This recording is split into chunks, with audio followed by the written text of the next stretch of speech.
Welcome to the distance learning packet. This is for IM2. This is week 6. In this video, I will be covering page 3 and 4. If you look, page 3 and 4 are the problems. I will do the odd problems for you, and you will do the even problems by yourself, using the odd problems as a guide. Notice they're identical in every single way. If this video doesn't give you enough details, make sure you go back and look at the note videos for this. So number 1, you're going to identify the A, B, and C for the equation. The A is the coefficient that is in front of the x squared, so that would be a 1. The B is going to be the coefficient in front of the x, which is 3. And the C is going to be your constant term. It is 2. Wrong. Notice it is the entire thing. Notice it is a minus 2. So, minus 2. Using this information, you can now do 2. 3. You want to make sure that you are substituting A, B, and C incorrectly. So, let's just label that. A is the number in front, so the A is going to be equal to 2. B is the term in front of the x, so B equals to negative 4. And C, it's going to be the constant. The equation should be in the format of x is equal to negative b plus or minus square root b squared minus 4ac, and that's all going to be divided by 2a. Alright, let's see if the substitution makes sense.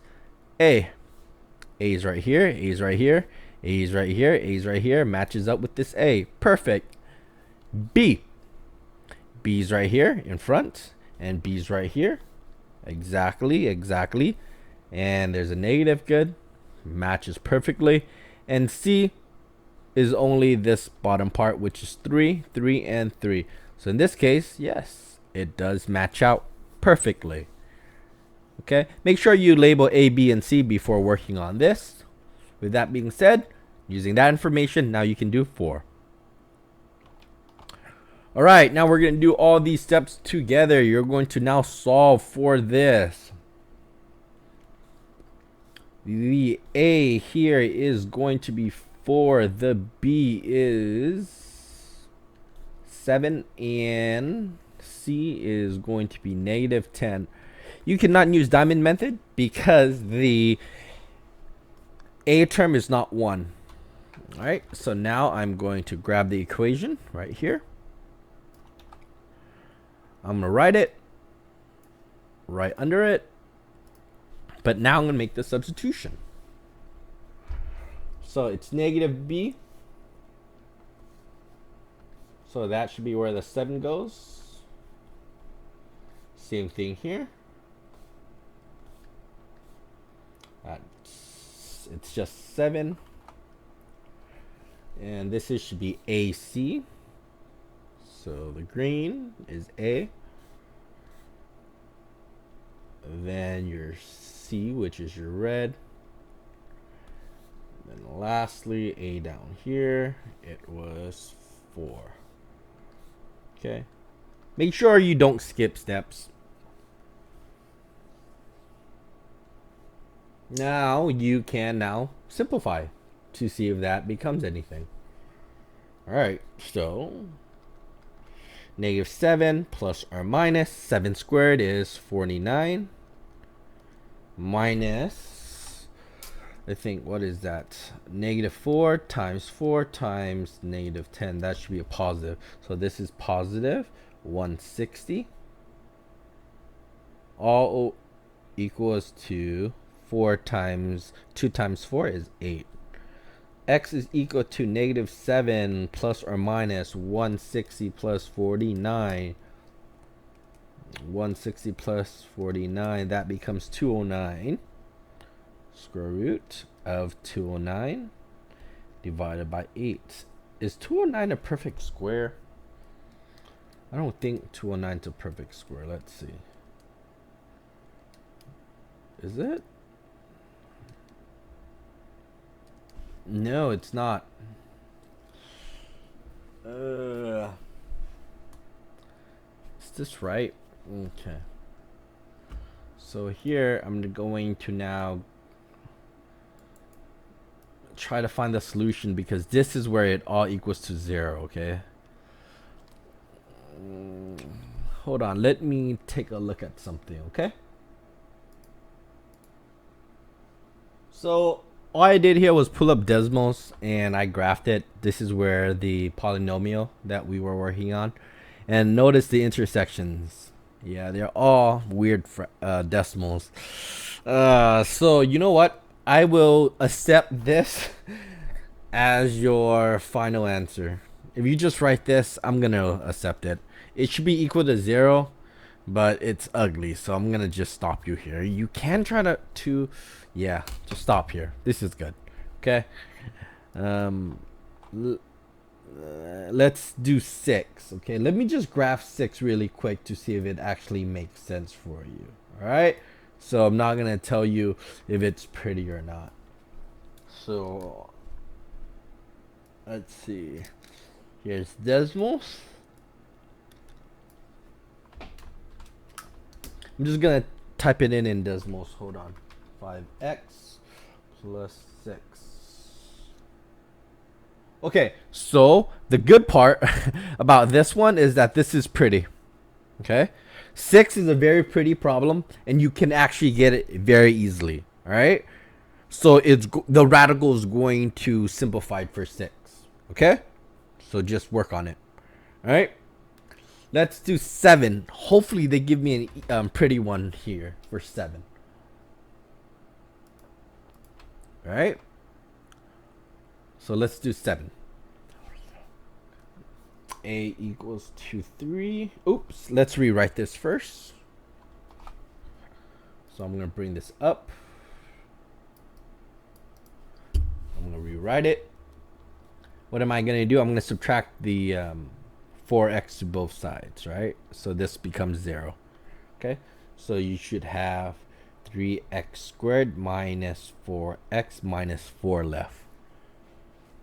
Your A here is 3, your B here is -4, and your C here is going to be -4. Notice that you cannot use X method because the A is not equal to 1. The best part is I'm going to come back up here, grab this equation, because you should always rewrite the equation. All right, plug it in right there. Move this over so we can see it much better. I'm going to now make the substitution. So the B is -4.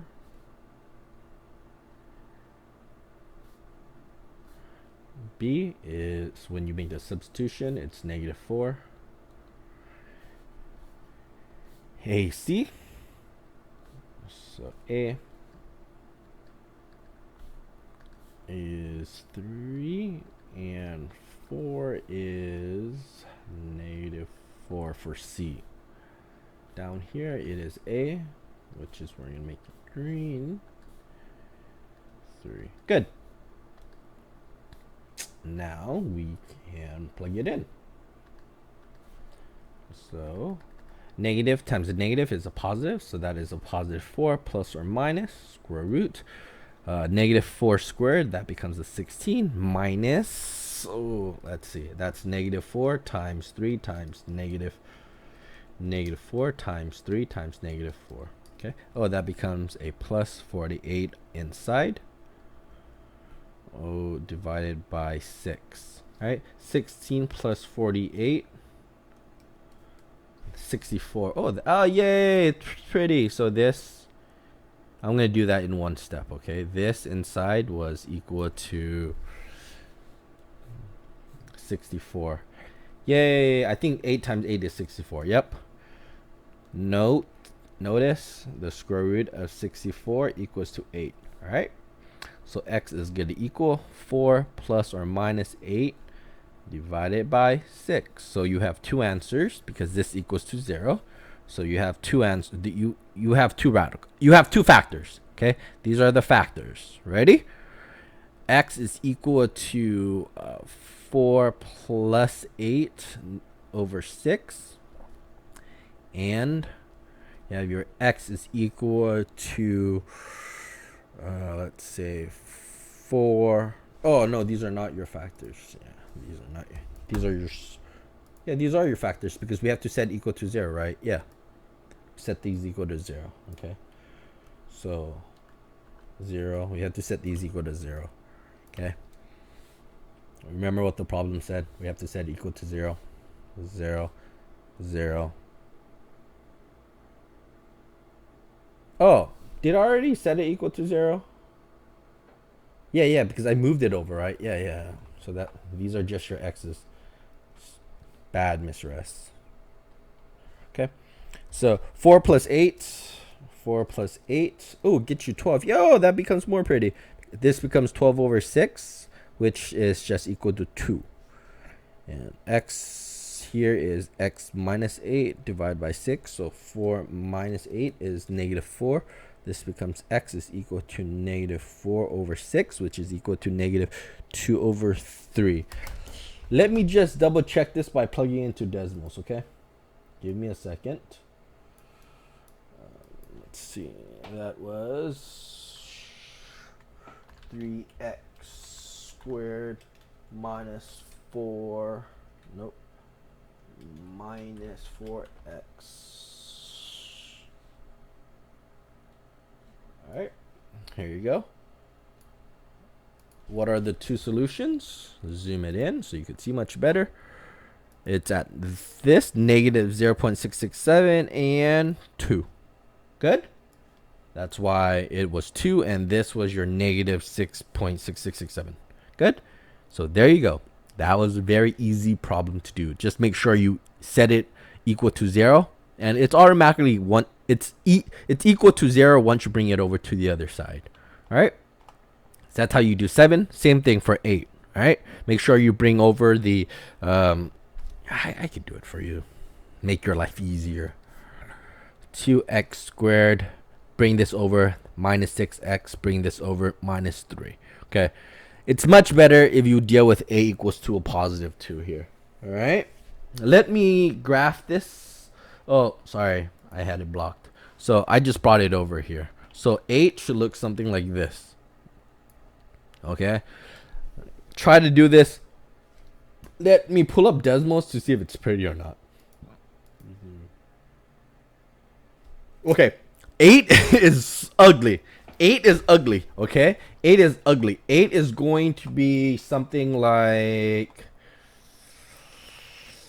8 is going to be something like this. Like 5. 8 is like 5, okay? Very ugly. Leave it in a radical. Once you have it like this, stop here, okay? You could stop here for number... Like, you see this step right here? In the end of 5, that's just what you're going to do for 8. Good? Okay. Forewarning. Okay, let's do 9. A little bit more practice. All right. So let me bring this up. And we want to make it equal to 0. So we're going to subtract 3 from both sides. So subtract 3, subtract 3. You're going to get 2x squared minus 5x minus 3 equal to 0. Now you label your parts. A equals to 2. B equals to negative 5. And your red, which is your constant, C equals to negative 3. Good? Rather than write the formula, I'm just going to come back up here, grab it, bring it down here. Okay? Move it over. All right. Let's continue with our problem. So I have the equation here. Let's make the substitution. B is equal to negative 5. And B, negative 5. And this is AC.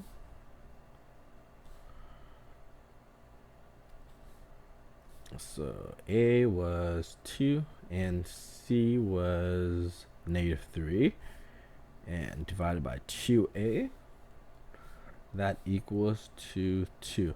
If you're wondering where this equation comes from, if you take more advanced mathematics, you're going to see it's a second degree differential equation that you can solve using separation. So it's going to come out much easier. So that's where the equation came from. Negative times a negative, that becomes a positive 5 plus or minus inside. I'm just going to do it in one piece. So you just want to plug this in your calculator.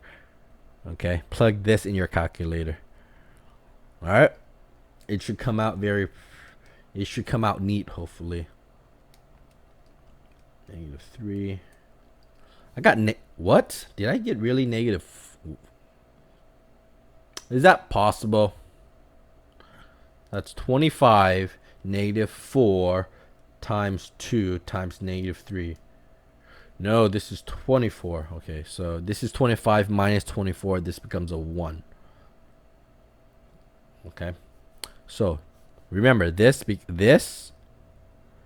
If you plug into the calculator and you get a negative 25, you did it wrong. This -5 times -5 is 25.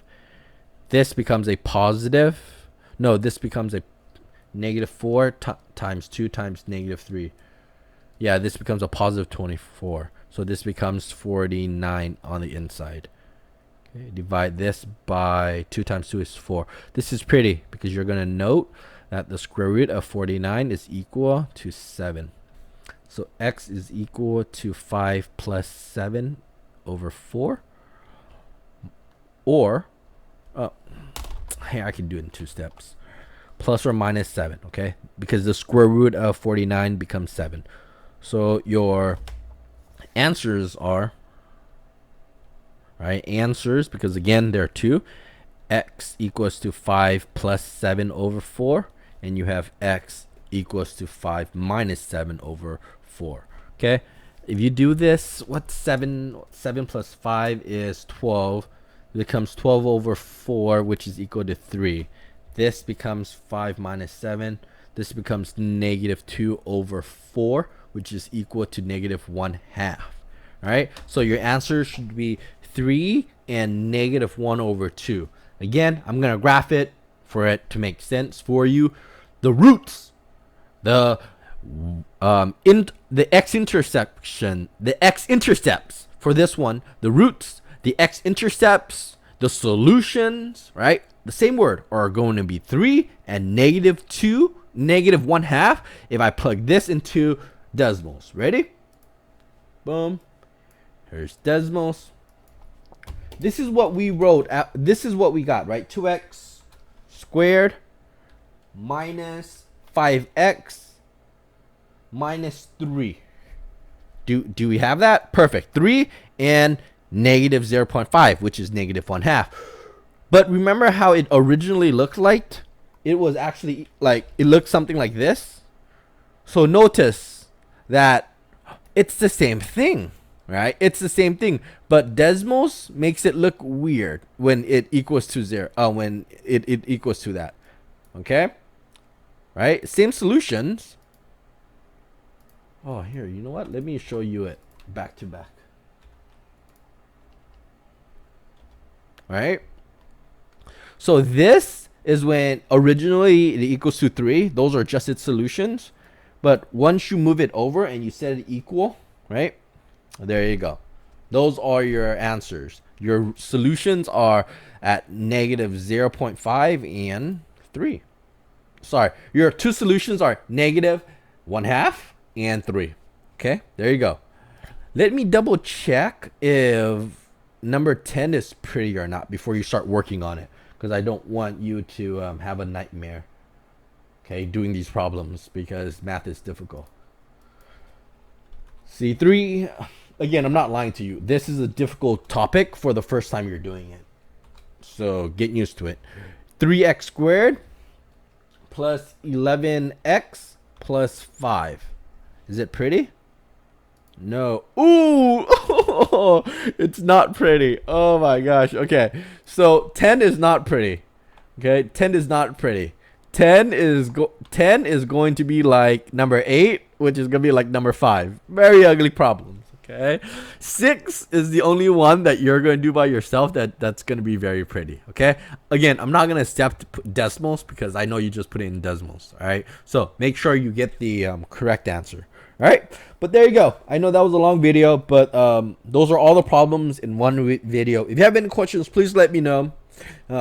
Let me tell you this disclaimer. This is difficult, but anything that you do is going to be difficult because it's a new skill that you have to develop. Okay? Do your best. Have faith. Soon, if you struggle now, you're going to struggle less next year when you do IM3, right? Same idea. Struggle now so it doesn't hurt that much in the next in IM3.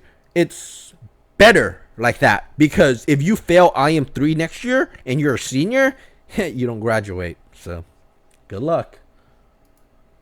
Struggle now. Struggle. Do the problems. Mr. S out.